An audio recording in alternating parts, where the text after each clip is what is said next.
بسم الله الرحمن الرحيم الحمد لله رب العالمين والصلاة والسلام على المبعوث رحمة للعالمين نبينا محمد صلى الله تعالى عليه وعلى آله وصحبه وسلم تسليما كثيرا أما بعد.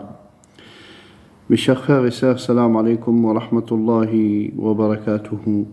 Toujours un plaisir de vous retrouver à travers le lien de la mosquée de Bonneuil. Mes chers frères et sœurs, avant de répondre à la question que m'a posée le frère Boumdé, qui a été posée sur le lien, je voudrais juste d'abord y répondre aux frères, beaucoup de frères et beaucoup de sœurs, concernant la patience. La patience est une grande vertu qu'Allah Azza wa Jal mentionne dans le Coran, avec laquelle Allah Tabaraka wa Ta'ala il a envoyé tous les prophètes alayhim salatu wassalam. Les prophètes, ils étaient très patients. Ils sont l'exemple dans la patience. Certains, dans le jour, quand on dit il faut patienter, ils disent ça y est, la patience elle est épuisée. Non. Vu qu'Allah Tabaraka wa Ta'ala, il a fait que la patience, elle a une récompense sans limite, c'est que cette réserve, elle doit être sans limite. La patience, mes chers frères et sœurs, c'est une très grande vertu. C'est une très grande vertu qu'Allah Tabaraka wa Ta'ala, il aime beaucoup. Allah, il a dit, Allah, il les aime et Allah, il est avec eux. Allah, il est avec les patients. Allah, il aime les patients, subhanahu wa ta'ala. Pour cela, il faut faire preuve de patience dans toutes les situations. Certainement, on entend beaucoup chez les frères, chez les sœurs, j'arrive plus à patienter. Non, on arrive à patienter. On arrive juste, on ne se laisse pas détourner par le shaitan et par ses ruses et par ses insufflements, qu'Allah nous en préserve de son mal. On essaye de patienter, que ce soit l'homme dans son couple, la femme dans son couple, les enfants avec leurs parents, les parents envers les enfants. On essaye de faire le nécessaire, faire le maximum, faire de tout ce qu'on peut. Walakin, au bout, il faut être très patient. Mes chers frères et sœurs, il a été dit par nos savants, rahmatullahi alayhim, les anciens, il ne faut pas faire du tort à quelqu'un qui est patiente. Quelqu'un qui est patiente, il ne faut pas lui faire du tort. Car c'est Allah, tabaraka wa ta'ala, par sa puissance et sa grandeur, celui qui prendra en charge et celui qui s'occupera. Quand la personne il est patient, c'est Allah tabaraka wa ta'ala qui prend en charge. Il y a été une histoire qui a été racontée. Une fois, le prophète sallallahu alayhi wa sallam, il était avec Abu Bakr. Une personne, il vient, il commence à dire des choses, des grossières envers Abu Bakr radiallahu ta'ala anhu. Et Abu Bakr, c'était la personne, l'ami intime de notre prophète sallallahu alayhi wa sallam, l'ami très proche de notre prophète sallallahu alayhi wa sallam, le premier calife, que notre prophète sallallahu alayhi wa sallam, il l'aimait beaucoup. Et c'était sa confiance, c'était la réserve de confiance de notre prophète sallallahu alayhi wa sallam. Ils disent que la personne, il dit c'est des grossières. Et Abu Bakr radiallahu anhu est patiente. À un moment, comme on dit maintenant, la patience, elle a terminé. La réserve de patience, elle est finie.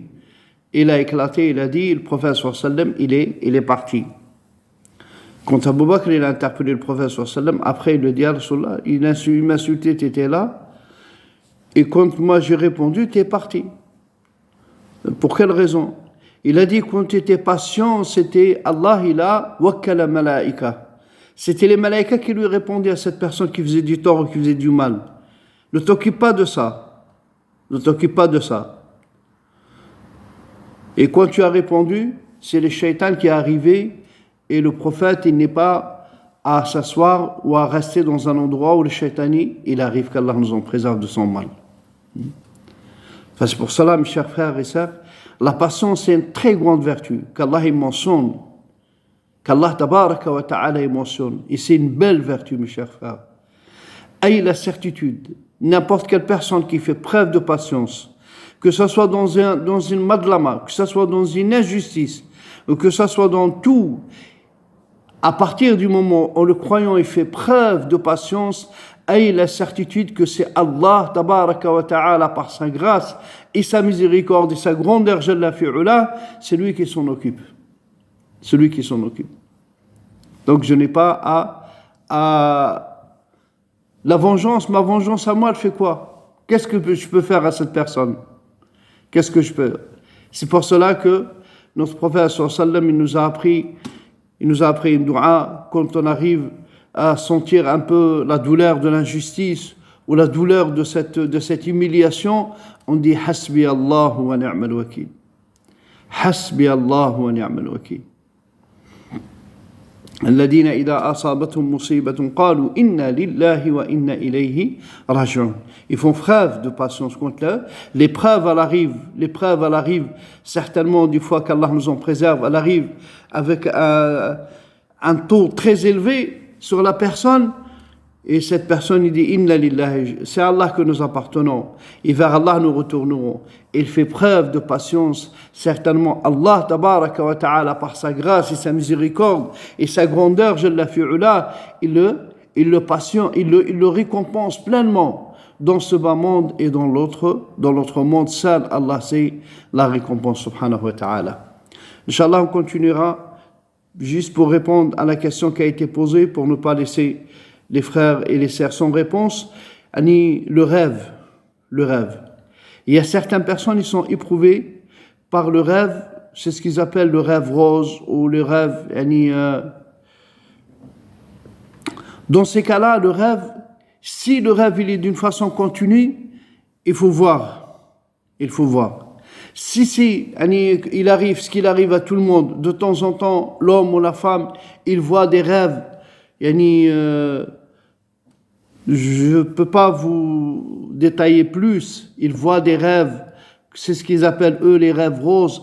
À ce moment-là, si il y a l'eau, comme il a été mentionné par les ulama, s'il y a l'eau, si l'homme il retrouve de l'eau sur lui, comme il a dit le prophète sallallahu alayhi wa sallam, si dans le rêve il a vu, il a fait des choses normalement, il avait l'eau, à ce moment-là, c'est impératif. Le lendemain, il ne peut pas, salat al-fajr, il ne peut pas faire la prière sans se laver.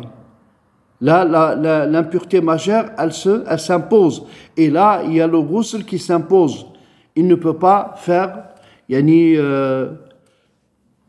la prière où il dit non, c'était pas dans la réalité, c'était dans le rêve. Non, si l'eau est liée, que ce soit chez l'homme ou chez la femme, si l'eau elle est descendue, il est obligatoirement le ghusl. Il faut obligatoirement le lavage, le grand lavage. C'est ce qu'on appelle Raf' al-Hadath al-Akbar, le grand wudu, le janaba comme ils disent. Mais sinon, s'il ne voit pas, s'il n'y a pas de l'eau, il n'est pas dans la nécessité, il n'est pas dans l'obligation pour l'homme et pour la femme, même s'il voit un rapport dans le rêve, s'il n'y a pas de l'eau dans le rêve, entre le rêve et la réalité, c'est deux choses différentes. Deux choses différentes. Quand quelqu'un il a un rapport, il a été fait, le rapport il a été fait, même s'il n'y a pas de l'eau, il est dans l'obligation, l'homme et sa femme, de se doucher, d'enlever l'impureté majeure, c'est ce qu'on appelle janaba. Mais dans le rêve, la différence entre la réalité et le rêve, même s'il a vu faire des choses, l'homme comme la femme, mais il n'y a pas de l'eau qui est descendue, à ce moment-là, ce n'est pas une obligation pour lui de faire les ablutions. C'est ça la différence entre la réalité et le rêve. Dans la réalité, c'est l'homme, il côtoie sa femme, même s'il n'y a pas de l'eau qui est descendue, que ce soit pour elle et pour lui, à ce moment-là, il y a obligation de faire ghusl al-janaba. Le ghusl, le grand ghusl. Si la personne, dans le rêve, il a côtoyé une personne ou sa femme ou n'importe quelle personne, à ce moment-là, il n'est pas obligatoire de se laver. S'il n'y a pas l'eau qui est descendue, c'est le plaisir, il n'a pas été atteint, et l'eau, comme l'homme comme pour la femme, c'est l'eau, il n'est pas descendu. Le rêve, ça arrive souvent. Ça arrive souvent. Et surtout, c'est pour cela que notre prophète sallallahu alayhi wa sallam, il nous a dit de faire les ablutions et de lire al-mu'awwidatayn, lire Qul huwa Allahu ahad, Qul a'udhu bi rabbil falaq, Qul a'udhu bi rabbin nas, et passer sur son corps pour se préserver du mal de shaitan. Car même en dormant, il vient et perturbe la personne, qu'Allah nous en préserve. Et avant de dormir, comme elle a dit Ummuna Aisha radiallahu anha, le prophète sallallahu alayhi wa sallam, il lisait un bout de Coran. Et surtout, mes chers frères et sœurs, n'hésitez pas à lire Ayatul Kursi et les dernières sourates de l'Baqarah, de la vache. N'hésitez pas à lire Ayatul Kursi. Comme il fait le cas de quand Abu Huraira radiallahu anhu, il a dit Wakalani Rasulullah sallallahu alayhi wa sallam bihifdi zakat al-mal, zakat al-fitr. Le prophète Abu Huraira radiallahu anhu, il dit le prophète sallallahu alayhi wa sallam, il m'a donné la responsabilité de gérer et de surveiller le zakat al-fitr, zakat qu'on donne après Ramadan. Et à chaque fois, il y avait une personne, il venait essayer de voler. Et Abu Huraira, il le prend. Il lui dit, qu'est-ce que tu fais?